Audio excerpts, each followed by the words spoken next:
प्रिय पाठकों, आप सभी का स्वागत है। आज मैं आप लोगों के समक्ष सर्वेश्वर दयाल सक्सेना द्वारा रचित कविता भूख लेकर प्रस्तुत हुआ हूं। तो आइए, कविता की ओर अग्रसर होने से पहले आप लोगों से प्रार्थना है कि अगर अब तक आपने मेरे इस चैनल को सब्सक्राइब नहीं किया है तो कृपया लाइक एवं सब्सक्राइब करें, ताकि यूं ही आप लोगों की सेवा करता रहूं। तो आइए, कविता की पाठन एवं व्याख्यान से पहले कविता से जुड़ी कुछ बातों को जान लेते हैं। भूखे का धर्म सिर्फ भोजन होता है, चाहे इंसान हो या जानवर। भूख लगने पर वह पूरी तत्परता से अपनी क्षुधा शांत करने का प्रयास करता है। यहाँ इस कविता में सर्वेश्वर दयाल सक्सेना जी ने खाली पेट गरजने वाले उन 50 करोड़ लोगों के यथार्थ बिंब को प्रस्तुत किया है। देश के निर्वाचित नेता गरीब एवं मजदूर जनता को झूठे स्वप्न दिखाकर और आश्वासन देकर हमेशा से विश्वासघात करते आए हैं। आज भ्रष्टाचार की जड़ें इतनी गहरी हो गई है कि हम चाहकर भी इसके कांटों अर्थात दुष्प्रभाव से नहीं बच सकते हैं। जब देश का माली अर्थात जननेता ही ठान ले कि उसको बाग में फूल नहीं कांटे ही उगाने हैं तो कोई क्या कर सकता है। ठीक उसी प्रकार आज के जननायक हैं। वर्तमान में जिसके हाथों में देश का भविष्य है, वही भ्रष्टाचार के सागर में गोते लगाकर गरीब जनता के साथ छल कर रहे हैं। इसी यथार्थ को सर्वेश्वर दयाल सक्सेना जी ने अपनी इस कविता के माध्यम से हम पाठकों के समक्ष रखे हैं। तो आइए, कविता के पाठन एवं व्याख्यान की ओर बढ़ते हैं। भूख से लड़ने कोई खड़ा हो जाता है, सुंदर दिखने लगता है।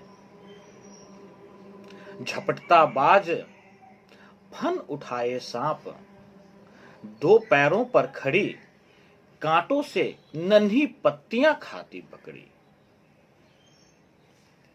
तो आइए, इन पंक्तियों के प्रसंग की ओर बढ़ते हैं। प्रस्तुत पंक्ति में सर्वेश्वर दयाल सक्सेना जी ने गरीबी की मार्मिकता को प्रदर्शित किया है। यह पंक्तियां इनके बहुचर्चित कविता भूख से ली गई है। सर्वेश्वर दयाल सक्सेना जी की कविताओं में आधुनिक जीवन की विडंबना बहुत देखने को मिलता है। इस कविता में कवि ने सौंदर्य को व्यक्तिगत रुचि से हटाकर संघर्षशीलता के साथ जोड़ दिया है। जब कोई भूखा रास्ते पर दीनहीन अवस्था में भटकता है तो कवि का मन तार तार हो जाता है। इसी बात को कवि ने यहां दर्शाया है। तो आइए, पंक्तियों की व्याख्या करते हैं। प्रस्तुत पंक्ति में कवि कहते हैं कि जब कोई भूखा अपने भूख से मुक्ति पाने के लिए संघर्ष का मार्ग चुनता है, अर्थात भूख से लड़ने को खड़ा हो जाता है, तो वह बहुत ही सुंदर दिखने लगता है। जैसे अपनी क्षुधा को शांत करने के लिए बाज अपने शिकार पर झपट्टा मारता है, फन उठाए सांप अपने सामने खड़े खतरे से लड़ता है, या फिर अपने नन्हे नन्हे पैरों पर खड़े होकर जब एक नन्ही सी बकरी कांटों के बीच से हरी पत्तियां खाती है तो वह कवि को बहुत ही सुंदर दिखाई देती है। तो आइए, अगली पंक्ति की ओर बढ़ते हैं। दबे पांव झाड़ियों में चलता चीता, डाल पर उल्टा लटक फल कुतरता तोता, या इन सब की जगह आदमी होता, जब भी भूख से लड़ने कोई खड़ा हो जाता, सुंदर दिखने लगता। तो इन पंक्तियों की अगर प्रसंग की बात करें तो हम उपरोक्त प्रसंग को ले सकते हैं। तो आइए पंक्तियों की व्याख्या करते हैं। प्रस्तुत पंक्तियों में कवि कहते हैं कि जब अपने भूख से लड़ने के लिए अपनी शिकार की तलाश में एक चीता दबे पांव चलता है, या फिर पेड़ के डाल पर उल्टा लटकता तोता जब फल कुतरता है, तो बड़ा ही सुंदर लगता है।